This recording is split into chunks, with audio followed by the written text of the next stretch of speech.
అందరికీ నమస్తే. ప్రస్తుతం ఉన్న బాప్టిస్టు సంఘాల్లో ఉన్న పరిస్థితులను బట్టి మన మధ్యలో మాజీ మంత్రివర్యులు జీవి శేషు గారి కుమారులు, అలాగే central region Ongole field GC member గారైన డాక్టర్ రాజవిమల్ గారు మనతో ఉన్నారు. వారిని అడిగి కొన్ని పరిస్థితులు ముచ్చటిద్దాం. రాజవిమల్ గారు నమస్తే సార్. సార్ రాజవిమల్ గారు, మీ గురించి కొంత క్లుప్త పరిచయాన్ని మా వీక్షకులకు తెలియజేస్తారా? నా పేరు డాక్టర్ రాజ్ విమల్ అండి. నేను జీవి శేషు ఎక్స్ మినిస్టర్ గారి వాళ్ళ అబ్బాయిని. అలాగే మరి ఒంగోలు జెవిట్ మెమోరియల్ బ్యాప్టిస్ట్ చర్చ్కి సంబంధించి మరి మా తాతలు జనరేషన్ నుంచి కూడా ఎంతో యాక్టివ్ రోల్ ప్లే చేసినటువంటి పరిస్థితులు.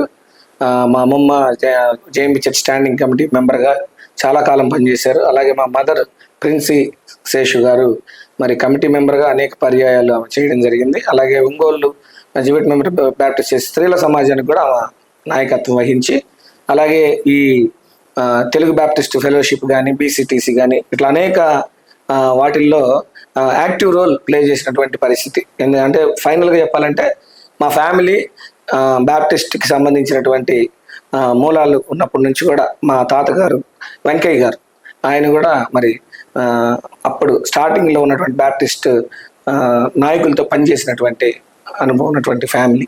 దానిలో నుంచి మేము ఈరోజు ముందుకు వచ్చాం. మరి CS 124 కోర్టు తీర్పు గురించి మీ యొక్క విషయాలు తెలియచేయండి, మీ అభిప్రాయాన్ని తెలియచేయండి. మంచి ప్రశ్న అడిగారండి. ఈ CS 124 అనే దాని గురించి మెడ్రాస్ హైకోర్టు ఏదైతే 2024 సంవత్సరంలో ఇచ్చిందో తీర్పు, దానికి సంబంధించి ఒక ఓపెన్ ఇన్విటేషన్ ఇచ్చారు. వాళ్ళు ఏమని ఇచ్చారంటే 25 years of Baptist experience membership ఉన్నటువంటి ఎవరైనా కొత్తగా ఈ స్కీమ్ని ఫామ్ చేయండి, మేము ఒక కోర్టు నుంచి ఒక ఆఫీసర్ని మేము అలాట్ చేస్తామని చెప్పారు. అయితే ఇప్పుడున్నటువంటి దాన్ని ఏమనాలంటే హాస్యాస్పదమైనటువంటి సందర్భం ఏంటంటే, సామెత ఒకటి ఉంది, గుర్రం అదేంటి దాన్ని ఏమంటారు, నాడ దొరికిందని చెప్పి గుర్రాన్ని కొనడానికి బయలుదేరింది. అంటే ఈ బ్యాప్టిస్ట్ అసోసియేషన్ ఏర్పడినప్పటి నుంచి కూడా దాని సంక్షేమం గురించి, దాని పరిరక్షణ గురించి పాటుపడుతున్నటువంటి కుటుంబాలు కొన్ని ఉన్నాయి. అయితే ఇప్పుడు ఆ పోరాటంలో కానీ ఆ సంక్షేమం గురించి కానీ ఏ ఆలోచన లేనటువంటి వాళ్ళు కూడా ఏదో ఒక సొంత లాభాన్ని ఆపేక్షించి ఏదో ఇక్కడ ఏదో పెద్ద ప్రాఫిట్ రాబోతుంది అనే ఒక దురుద్దేశంతో అందరూ కూడా దీన్ని స్కీమ్ ఫార్మేట్ చేయాలనే ఉద్దేశంతో పరుగులు తీస్తున్నారు. ఈ మధ్య వచ్చిన ఒక వీడియోలో ఇప్పుడు ఈ జడ్జిమెంట్లో గెలిచినటువంటి ఇది దంతం జయరాజు గారి పిల్లలు అనిల్ సునీల్ అయితేనేమి, ఇప్పుడు ఈ గంగవరపు వందనం గారి అబ్బాయి గంగవరపు భాస్కర గారు అయితే, ఈ రెండు పార్టీలు వాళ్ళలో వచ్చి మళ్ళీ ఎలక్షన్స్కి వాళ్ళ మనుషులను పెట్టి వాళ్ళు కూడా నిలబడి వాళ్ళు ఎలక్షన్లు తిరగటం మొదలు పెడుతున్నారు. కాబట్టి వీళ్ళకి సపోర్ట్ చేయాలి. మరి ముఖ్యంగా నేను ఈ జయరాజు గారి అబ్బాయిలు అనిల్ సునీల్ ఇంకా బయటికి రాలేదు, ఇంకా వాళ్ళు బయటికి తిరగటానికి ఇంకా ఏమనుకుంటున్నారో తెలియదు. సో వాళ్ళ ఉద్దేశం ఏంటో తెలియదు, వాళ్ళు రాలేదు. అయితే భాస్కర్ గారు మాత్రం దేవుడిచ్చిన అవకాశాన్ని వినియోగించుకుంటూ వారు ఒక మంచి టీంని ఫామ్ చేసుకొని బయటకు వస్తున్నారు. వాళ్ళు సౌమ్యులు, మంచివారు, లీడర్షిప్ క్వాలిటీస్ ఉన్నటువంటి వారు. వాళ్ళ నాన్నగారిని బట్టి వారికి మంచి రెప్యుటేషన్ ఉంది, వాళ్ళ నాన్నగారు చేసిన కష్టాన్ని బట్టి వారికి రెప్యుటేషన్ ఉంది. రెండోది వాళ్ళు కూడా చదువుకున్న వాళ్ళు, బ్యాంక్ మేనేజర్ రిటైర్డ్ అయ్యారు. ఆ తర్వాత వాళ్ళు ఇదివరకు ఇటువంటి ఇల్లీగల్ యాక్టివిటీస్ ఎక్కడ కూడా ప్రాపర్టీ విషయంలో కానీ బ్యాప్టిస్ట్ ప్రాపర్టీ విషయంలో ఇల్లీగల్ యాక్టివిటీస్ ఎక్కడ ఇన్వాల్వ్ కాలేదు. కాబట్టి వాళ్ళు మంచివాళ్ళు, కాబట్టి వాళ్ళని సపోర్ట్ చేస్తే మంచిది. గంగవరపు వందనం గారి అబ్బాయి కూడా మరి ఒంగోలు వాసి కాబట్టి మిమ్మల్ని ఈ విషయం అడుగుతుంది, దాని మీద మీ అభిప్రాయం తెలియచేయగలరు. అయితే దీని గురించి చెప్పే ముందు ఒక మాట చెప్పాలండి. ఇప్పుడు దీనికి కూడా ఒక సామెత ఉంది, నాకు సామెతలు గుర్తొస్తున్నాయి. ఇప్పుడు వందనం గారు CS 124లో ఒక పిటిషనర్. అవును. ఈ స్టేట్మెంట్ ఎవరైతే గంగవరపు వందనం గారు అబ్బాయి మంచోడని ఇచ్చారో ఆయన వాళ్ళ తండ్రి ఏదన్నా ఒకవేళ బ్యాప్టిస్ట్ చరిత్రలో ఒక పాత్ర పోషించి ఉండొచ్చు. తండ్రి గారు అంటే గంగవరపు వందనం గారు కాదు. ఈ స్టేట్మెంట్ ఇచ్చినటువంటి వ్యక్తి ఈయన ఒకవేళ వాళ్ళ తండ్రి ఏదన్నా బ్యాప్టిస్ట్ వాటిల్లో ఉండొచ్చు, కాదంటలేదు. కానీ వీళ్ళిద్దరు గురించి సామెత ఏంటంటే, మా తాతలు నేతులు తాగారు, కావాలంటే మా మూతులు వాసన చూడండి అన్నట్టుంది. అంటే వాళ్ళు అయితే పోరాటంలో ఉన్నారు, వాళ్ళకి రైట్ ఉంది, they have every right. But మా నాన్న పోరాటం చేశాడు కాబట్టి దీని ప్రాఫిట్ నాకు రావాలి అని ఇండివిజువల్గా కోరుకోవడం తప్పు. ఇప్పుడు పోరాటం చేసింది గంగవరపు వందనం గారితో పాటు ఇంకా నలుగురు కూడా ఉన్నారు. ఆ యొక్క ప్రాఫిట్ వారికి కూడా షేర్ అవుతుంది కదా. ఇది ఎవరికి వ్యక్తిగతంగా వచ్చే ప్రాఫిట్ కాదండి, ఇది కేవలం సంస్థ సంక్షేమం, సంస్థ పరిరక్షణ, దీని గురించి సంబంధించిన విషయం. కానీ ఎవరికి స్వలాభం కానీ వ్యక్తిగతమైనటువంటి లాభం చేకూర్చే తీర్పు అయితే కాదు ఇది. అయితే ఒకటి, ఇప్పుడు మీరు చెప్పిన ఆ స్టేట్మెంట్ గురించి మాట్లాడదాం. ఇప్పుడు ఆ ఆఫీసర్ ఎవరైతే ఉన్నారో ఆయన పలానా వందనం గారి అబ్బాయి మంచోడు అని ఆయన చెప్పుండొచ్చు. ఒకటైతే క్లియర్ అయిందంటే అది అతని వ్యక్తిగత అభిప్రాయం మాత్రమే. అది మొత్తాన్ని మీరు జనరలైజ్ చేసి దాన్ని మాట్లాడకూడదు. మరి ఒంగోలులో ఉండేవాళ్ళం కాబట్టి మాకు కూడా ఎవరు ఏంటి అనేది మేము కూడా చెప్పగలం. కదే అది మరి వ్యక్తిగతంగా లోతుల్లోకి వెళ్ళడం కంటే, ఇప్పుడు వందనం గారు మమ్మల్ని చాలాసార్లు ఆయన సంప్రదించారు. నువ్వు ఒక డాక్టర్వి, మీ నాన్న ఎక్స్ మినిస్టరు, మరి బ్యాప్టిస్ట్ ఆస్తులు అన్నీ అక్రాంతం అవుతున్నాయి, మనం డాక్టర్స్ అందరం కలిసి మేము ఒక అసోసియేషన్ ఫామ్ చేద్దాం అనుకుంటున్నాం, మీరు కూడా దానికి ఖచ్చితంగా అంకుల్ మీరు ఏ మాట చెప్తే ఆ మాట మేము రెడీగా ఉన్నామని చెప్పాం. ఎందుకు ఆ రోజు వాళ్ళ కొడుకు కప్పు చెప్పలేదు ఆయన అంటే that shows his Sons credibility, reliability. So ఇవేమి లేకుండా మా నాన్న పోరాటం చేశాడు కాబట్టి నేను నెక్స్ట్ నేను ఏదన్నా సామ్రాజ్యాల లేకపోతే రాచరికాల వంశపారంపర్యంగా రావడానికి అది కాదు కదా ఇది. Okay right sir. ఓకే. ఇంకోటి కూడా ఏంటంటే, వాళ్ళు ఎవరు కూడా ఇప్పుడు ఇంటర్వ్యూ చేసిన ఆయన కానీ, లేకపోతే స్టేట్మెంట్ ఇచ్చిన ఆయన కానీ, లేకపోతే ఎవరి గురించి అయితే సపోర్ట్ చేయమని చెప్పాడు ఆయన కానీ, వీళ్ళిద్దరు కూడా వీళ్ళ తండ్రులు అయితే పోరాటం చేశారు కానీ వీళ్ళకి పోరాటానికి సంబంధం లేదు. నెంబర్ 1. నెంబర్ 2, వీళ్ళు ఎప్పుడు కూడా పోరాటంలో ప్రత్యక్షంగా పాల్గొనల. వీళ్ళంతా వాళ్ళ జాబ్స్ వాళ్ళు చేసుకున్నారు, వాళ్ళ పబ్బం వాళ్ళు గడుపుకున్నారు వాళ్ళ వ్యక్తిగతంగా, అంతేగాని పోరాటంలో మాత్రం వాళ్ళు ఎప్పుడు లేరు. అది దట్ ఈస్ ఫ్రాంక్, దానిలో ఏం వేరే మాట ఏం లేదు. అయితే ఇప్పుడు ఎందుకు వస్తున్నారు అనేది మా ప్రశ్న. అయితే ఇక్కడ మీరు ఒక మాట అన్నారు, పోరాటం అని. పోరాటం అంటే దేని గురించి పోరాటం? ఏదైనా అంటే ఇప్పుడు కోవిడ్ టైం తీసుకోండి. కోవిడ్ టైంలో చాలా మంది పాస్టర్స్ నిరాశ్రయులు అయిపోయి ఆహారం లేక ఫైనాన్షియల్ బాగా డౌన్ అయిపోయారు. ఆ టైంలో కూడా వాళ్ళ వెల్ఫేర్ చూసినటువంటి వాళ్ళు ఎవరు, వాళ్ళని ఆదరించినటువంటి వాళ్ళు ఎవరు? నీకు నిజంగా బ్యాప్టిస్ట్ దాని మీద ఒక ఆలోచన, నీకు ఒక దాని ఏమంటే కళ, నీకు అది ఉంటే, విజన్ ఉంటే, ఖచ్చితంగా నువ్వు ఏదో CS 124 బేస్ చేసుకొని నువ్వు చారిటీస్ చేయవు, నువ్వు ఆల్రెడీ చేస్తూ ఉంటావు. ఇది నీకు ఒక పాజిటివ్ వైబ్ లాగా ఉంటుంది. కానీ దీన్ని బేస్ చేసుకొని నేను ఇప్పుడు కొత్తగా నేను వచ్చాను నేనే అని చెప్పడం మాత్రం ఇది ఖచ్చితంగా వ్యక్తిగత లాభం కోసం చేశారు. ఈ మధ్య వచ్చిన కొన్ని వీడియోల్లో ఒక సీనియర్ పాస్టర్ గారు 80% బ్యాప్టిస్ట్ ఆస్తులు అమ్మబడ్డాయని అయితే మరి చెప్పడం జరిగింది. వాటి విషయాలు మీకేమైనా తెలుసా? 80% అమ్మేశారండి, 80%. మీరు చెప్తుంది 100 ఎకరాలు ఉంటే 80 ఎకరాలు అమ్మేశారంటున్నారు. అంత అమ్మిందాక మీరు చాలా సీనియర్లు, మీలాంటి వాళ్ళకి తెలియకోకుండా ఎలాగని? తెలిసినా కూడా వాళ్ళు అక్రమంగా అమ్మేసేశారు. మీరు ఇప్పటి వరకు ఆరోపిస్తున్నారు 80% అమ్మేశారండి. ఎవరు అమ్మారు, ఎప్పటి నుంచి, ఎవరికి, ఎలాగని అసలు ముఖ్యంగా మేము చెప్పండి, చెప్పకూడదు అట్లా. అక్కడ ఉన్నారు కొంతమంది. అదే మీరు వీడియో బాగా పరిశీలించారో లేదో నాకైతే తెలియదు, కానీ మేము ఆ వీడియోని ఇంటర్వ్యూని చాలా క్లియర్గా అబ్జర్వ్ చేసాం.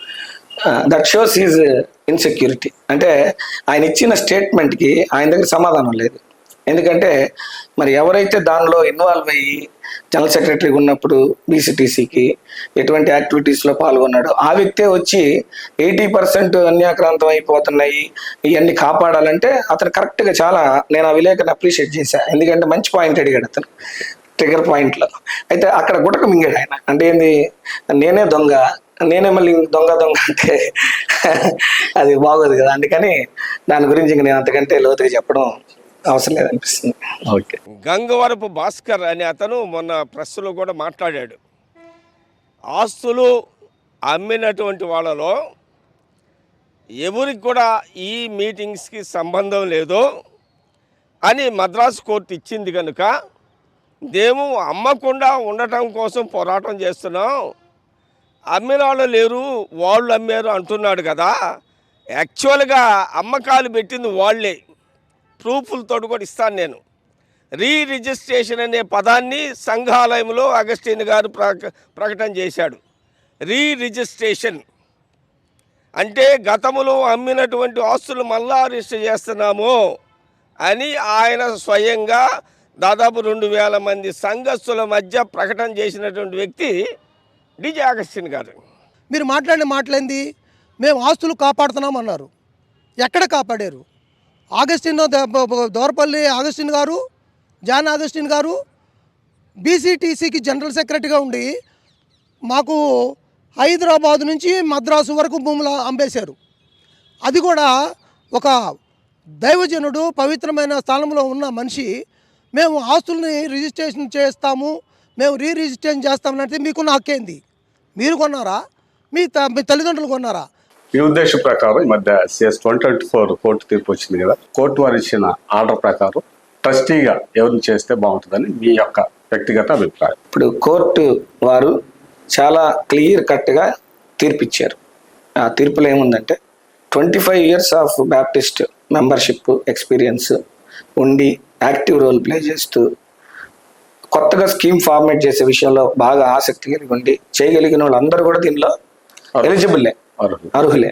సో మీరు పలానా వాళ్ళకి సపోర్ట్ చేయండి అనడం అనేది కాదు. కానీ నేను నా మటుకు నా వ్యక్తిగత అభిప్రాయం అయితే ఎవరైతే ఈ బ్యాప్టిస్ట్ అనేది పుట్టినప్పటి నుంచి మన ఇండియాలో, మన సౌత్లో, మన సెంట్రల్ రీజియన్స్లో ఎవరైతే ప్రాణాలు సైతం త్యాగం చేశారో, ఎవరైతే వాళ్ళ ఫ్యామిలీ హిస్టరీస్ అన్నీ కూడా బ్యాప్టిస్ట్లోనే ముగించారో, ఎవరైతే హార్డ్ టైమ్స్లో పాస్టర్స్కి అండగా నిలిచారో, ఎవరైతే ప్రాపర్టీస్ని ఫర్ సపోజ్ అంటే సందర్భం వచ్చిందిగా చెప్తున్నా, రామాయపట్నం ఆస్తులు కూడా అమ్ముకున్న వాళ్ళ పక్క మీరున్నారని కొంతమంది అన్నారు. నేను ఆ రోజు వాళ్ళకి ఛాలెంజ్ చేశాను, రామాయపట్నం అమ్ముకున్నోళ్ళు అని మీరు కనుక ప్రూవ్ చేయగలిగితే యూ బ్రింగ్ ద డాక్యుమెంట్, తీసుకురండి. ఫలానోళ్ళు మీరు సపోర్ట్ చేయాలి, మీరు తిరుగుతున్న వాళ్ళు లేకపోతే మీరు కలిసి వెళ్తున్న వాళ్ళు రామాయపట్నం ఆస్తులు అమ్మారని అభియోగం ఉంది.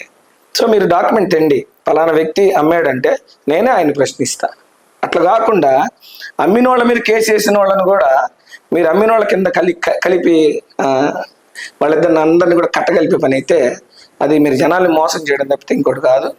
అది డెడ్లీ రాంగ్. ఎవరైతే బ్యాప్టిస్ట్ సంక్షేమం, బ్యాప్టిస్ట్ సంరక్షణ, ఈ రెండు మోటివ్స్ ఎవరైతే దాని గురించి డెడికేటెడ్గా ఉన్నారో వాళ్ళతో ప్రయాణం చేస్తే, వాళ్ళని సపోర్ట్ చేస్తే అన్ని విధాల ఆశీర్వాదం, అంతే, లాభం కాదు, ఆశీర్వాదం.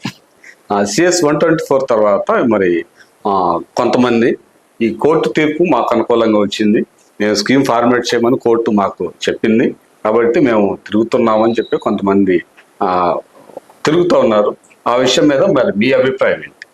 ఇప్పుడు ఈ CS 124 అనే దాని గురించి అసలు ఫస్ట్ పిటిషన్ వేసినటువంటి దానికి కారణమైనటువంటి వ్యక్తి ఒక ఆయన ఉన్నారు. ఆయన పేరు పెద్దలు జయచంద్రరావు గారు.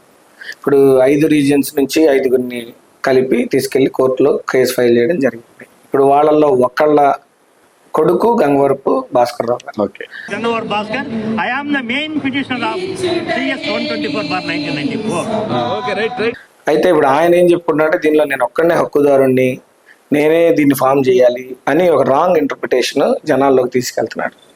మా క్లారిఫికేషన్ ఏంటంటే దాని గురించి ఇప్పుడు 5 రీజియన్స్కి సంబంధించి 5గురిని కలిపి కూడగట్టి ఈ పోరాటానికి ఫస్ట్ అంకురార్పణ చేసింది జయచంద్రరావు గారు. మరి ఇప్పుడు ఆయనకి కొడుకు కుమారుడు ఉన్నాడు, అలాగే మిగతా వాళ్ళకి పిల్లలు ఉన్నారు. మరి వాళ్ళందరూ కూడా వచ్చి మేము కూడా హక్కుదారులం అనే మాట ఎవరు అంటల్లా.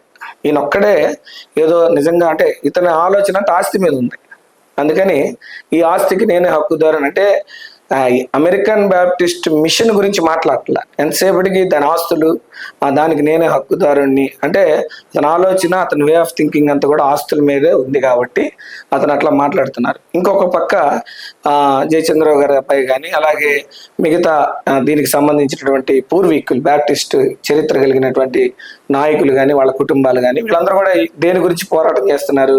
అమెరికన్ బ్యాప్టిస్ట్ మిషన్కి సంబంధించిన ఆస్తులు అమెరికన్ బ్యాప్టిస్ట్ మిషన్కే చెందాలి అని, బ్యాప్టిస్ట్ మిషన్కి చెందాలని పోరాటం చేస్తున్నారు ఒక పక్క.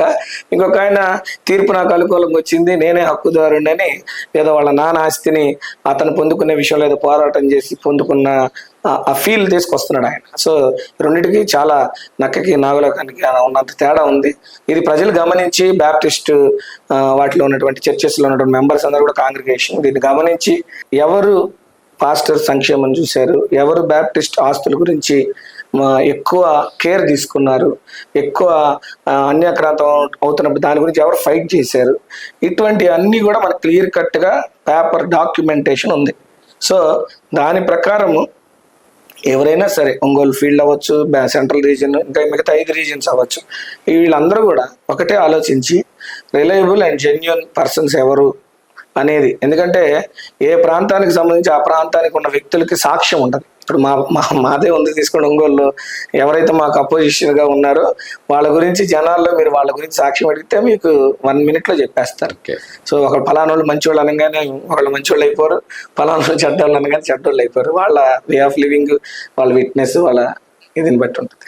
ఎవరు అమెరికన్ బ్యాప్టిస్ట్ మిషన్ గురించి ఆలోచిస్తున్నారు, ఎవరు వ్యక్తిగత లాభం కోసం ఆలోచిస్తున్నారు అనేది మీరు బేరీజ్ వేసుకొని ఎవరు రిలయబుల్, ఎవరు జెన్యూన్ అనే వాళ్ళని మీరు అర్థమైపోద్ది క్లియర్గా. దాని ప్రకారం మీరు ముందడుగు వేయాల్సిందిగా కోరుకుంటూ కొద్ది మాటలతో ముగిస్తాను. Okay sir, thank you.